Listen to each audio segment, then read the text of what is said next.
Yo, what's up bro? Balik lagi di Uki Kevin Official bersama saya tentunya Uki. Di video kali ini aku mau bahas kasusnya Vina lagi guys. Kasusnya Vina yang makin hari makin wow ya.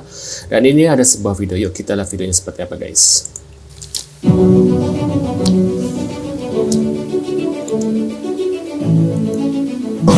Polisi bisa presisi dan akan bisa mengungkap wajib mas, wajib.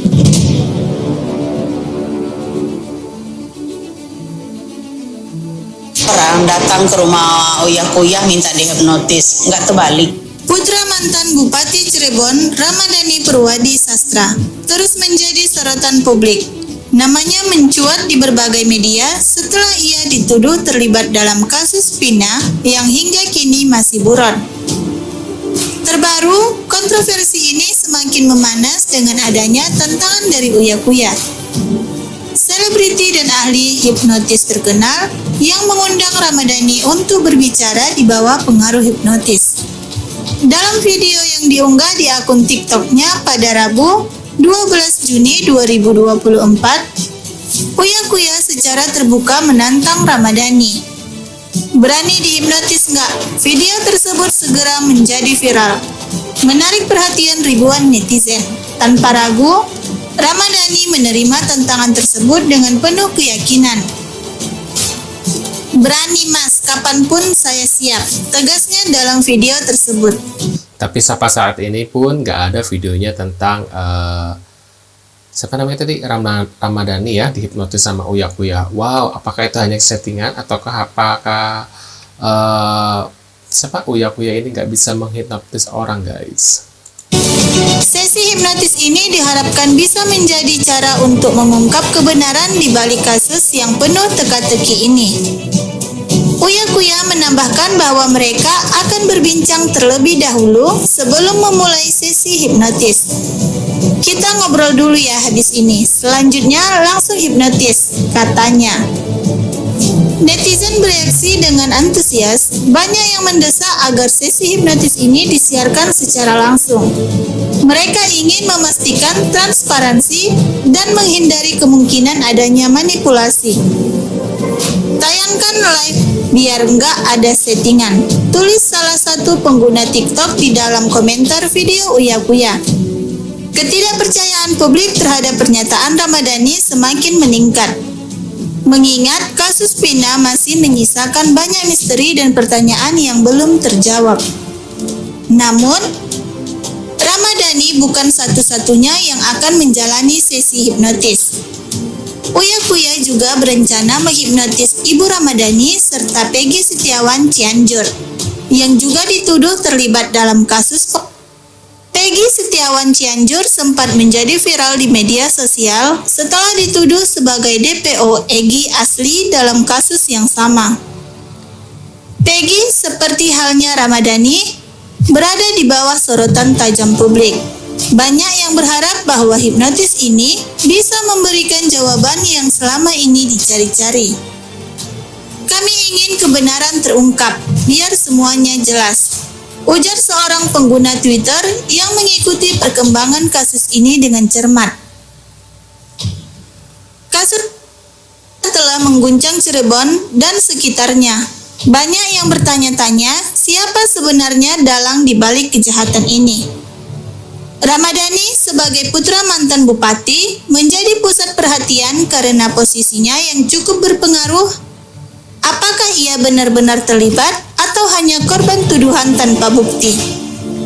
Hipnotis yang akan dilakukan Uya Kuya ini menjadi harapan banyak orang untuk mendapatkan gambaran lebih jelas mengenai keterlibatan Ramadhani dan Peggy dalam kasus ini. Kalau memang tidak bersalah, buktikan di bawah hipnotis, tantang salah satu komentar di media sosial. Hal ini menunjukkan betapa besar keinginan publik untuk mendapatkan kejelasan dan kebenaran.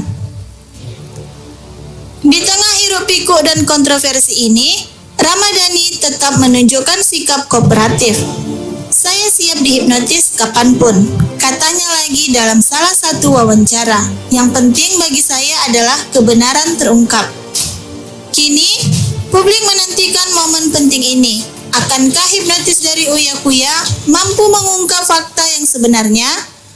Ataukah ini hanya akan menjadi drama lain dalam rangkaian panjang kontroversi seputar kasus Vina? Hanya waktu yang akan menjawab. Yang pasti, perhatian masyarakat Cirebon dan netizen seluruh Indonesia akan tertuju pada acara ini. Nah, menurut pendapat kalian gimana nih? Apakah Pak Uya Kuya ini bakal menghipnotis ya? Kalau dia benar-benar bisa menghipnotis ya menurut aku ya guys ya. Ini ada sebuah video lagi guys. Heboh lagi tentang NIP di ijazah kosong dan akte kelahiran yang jenis kelaminnya perempuan. Oke, stop hoax, dengarkan video ini sampai selesai. By the way, di video sebelumnya sudah saya bahas tentang NIP, tapi di take down karena banyak yang report. Oke, nggak apa-apa, saya buatkan ulang buat edukasi kalian. Yang pertama, kenapa NIP ijazahnya Peggy itu kosong? Karena Peggy sendiri sekolah di SMK Al-Hashimiyah yang statusnya itu swasta. Di mana sekolah swasta itu, kalau guru atau kepala sekolahnya itu dia non-PNS, maka memang tidak punya NIP. Jadi memang harus kosong NIP-nya. Terus kok ada bang, saya sekolah di swasta itu ada NIP-nya, gurunya, ya berarti guru kalian itu guru yang PNS, yang diangkat secara resmi oleh pemerintah daerah. Seperti itu. Justru kalau ada NIP-nya, itu keabsahannya itu diragukan, akan menjadi cacat hukum. Nggak ada dasar legal standingnya di ijazah tersebut kalau sampai ada NIP-nya dengan kepala sekolah yang non-PNS. Paham kan sampai sini? Itu yang pertama. Terus yang kedua, kenapa kok akte kelahirannya itu salah cetak gitu kan? Terus kenapa kok tidak diperbaiki dari dulu-dulu gitu kan? Oh itu settingan. Oke. Memang di Dukcapil itu sering terjadi, bukan hanya saat ini. Dari dulu itu sering terjadi. Bahkan nih, lihat, kalau kalian nggak percaya, lihat nih YouTube di sini. Di situ memang banyak komplain dari komentar-komentar semua orang itu mengeluhkan tentang jeleknya birokrasi yang ada di negeri ini, tentunya di Dukcapil juga. Dan di situ tuh banyak sekali. Seperti ini komennya. Seperti ini juga. Seperti Akte kelahiran anak saya salah di tahun lahir. Bagaimana solusinya di sini? Pak, gimana solusinya? Akte lahir anak saya nggak ada nomor NIK-nya. Itu gimana solusinya? Sekarang mau bikin yang DAN dan nomor NIK-nya Nah, seperti ini juga. dipersulit aja, Ya, dipersulit. seperti itulah. Sehingga kadang itu ya udah tidak diurus, dan nanti ketika sekolah itu melampirkan, kenapa kok? Iya, ada juga yang bertanya, kenapa kok sekolahnya bisa gitu kalau aktenya salah? Bisa saja, yaitu dilampirkan akte dan dilampirkan kakak. Di situ akan tetap bisa jalan ke depan. Nah, memang sebenarnya kalian harus segera memperbaiki secara cepat untuk ketika ada masalah di catatan sipil. Biasanya seperti itu. Tapi terkadang kita itu kalau sudah terlalu sibuk, butuh waktu dan membuang-buang tenaga juga terkadang kayak ya udahlah nanti aja sehingga numpuk sampai kayak ya udah nggak dihiraukan sampai akhirnya ya kelupaan seperti itu. Tapi by the way, informasi buat kalian juga, sekarang bisa perubahan pengajuan melalui sistem online. Jadi caranya bagaimana kalian cari tahu sendiri. Ini orang lagi promosiin NIP ya kayaknya. Dibayar berapa sih Pak? Buat Pak Cecet, sudahlah, berhenti berbohong. Karena semakin Bapak menutupi kebenaran, maka akan semakin terbuka kebohongan itu. Pertama, Bapak mengaku berusia 40 tahun.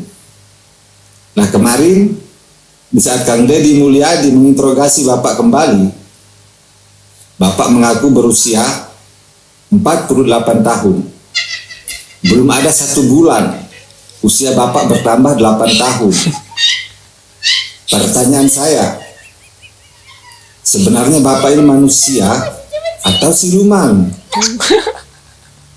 Menurut pendapat kalian gimana nih guys? Apakah dari umur aja mereka udah sering salah ya guys ya? Banyak banget kesalahan-kesalahan mereka ucap ya. Nah menurut pendapat kalian gimana? Tulis di kolom komentar. Terima kasih sudah mampir dan jangan lupa bantu subscribe OKKAFIN dan sampai jumpa di video selanjutnya. See you guys.